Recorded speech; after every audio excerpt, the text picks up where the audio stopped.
started off quiet and we're now slowly drifting a little bit lower. 25,800 is what we're just about latching on to for the Nifty futures. For the spot Nifty, of course, we've even breached the 25,700 print on the downside. Pressure points, Maruti, BEL, Titan, Adani Ports, Adani Enterprises, Bajaj Finance. You're seeing a serious amount of profit taking on the markets as we speak right now. But in the thick of earnings, so let's address another set. We've got R.S. Jalan, the MD at GHCL, joining in on the show right now. Mr. Jalan, hi, great to have you on the show. Global demand, Mr. Jalan, remains muted and oversupply and pricing pressure clearly continues. There are also, of course, the trade uncertainties led by tariffs too. When is it that you see these headwinds easing? And is it a recovery then likely in the second half of the fiscal for you? Good morning, Aisha. Good morning. Basically, if you look at globally, as you rightly said, the global oversupply situation is there at this point of a time and led by China. China in last 2 years had added around 10 million tons of the capacity. And the demand was also very good, led by around 16% last year. But this year, the demand has slowed down. And because of that, there is obviously a demand-supply situation, oversupply situation in the world, including even the Western side also. Because of this geopolitical situation, even the Western demands are also muted. Overall, demands are lower and the supplies are lower. And because of that, there is a kind of a pressure on the supply side. And prices are also under pressure. Right. Mr. Jalan, last quarter you had indicated that soda ash prices would remain sluggish for few more quarters. Do you now see any signs of stability or bottoming out of soda ash prices?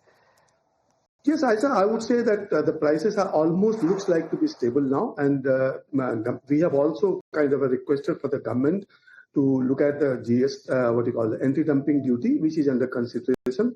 Commerce Minister has already recommended that, and hopefully once the Finance Ministry approves that, then probably that will get imposed and that will help us in the slightly medium terms. And Mr. Jalan, let's talk about the recent extension of the minimum import price for soda ash. Has that had any measurable impact on demand or pricing in the quarter gone by? Not really. Minimum import price has not made any major impact. However, like I said, anti-dumping duty, which is a more sustainable or more logical, that is getting under consideration of the government, and hopefully that will happen. And also, since you've mentioned that diversification into bromine and vacuum salt will start contributing this financial year, help us understand what kind of revenue and margin contribution are you expecting from these two new segments initially? See, basically, this will start approximately around the fourth quarter of this year, and hopefully next year we will have some kind of around 200 crores to 250 crore of the top line, and the margin will be roughly around 40% of that. Since we're talking about these new segments, Mr. Jalan, the planned capacity or any capex outlook that you have for them?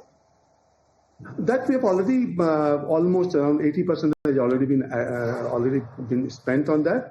And approximately the total cost was roughly around 300 crores, 325 crores of the total capex on both the projects put together. But important part is that this is the first time we are diversifying other than the soda ash. And this journey of our diversification and adding the capacity on these two lines will continue going forward as well. Right. So since this is your first time branching out, other than bromine and vacuum salt, is there any other diversification that you're eyeing at the moment? Any other segment that looks attractive and you'd like to foray in? No, at this point of time, no. We are only kind of focusing on these two chemicals, and maybe going forward we will look at other opportunities. Okay, Mr. Jalan, great to have you on the show today. Thank you so much for your time. Thank you, Aisha. Okay, let me just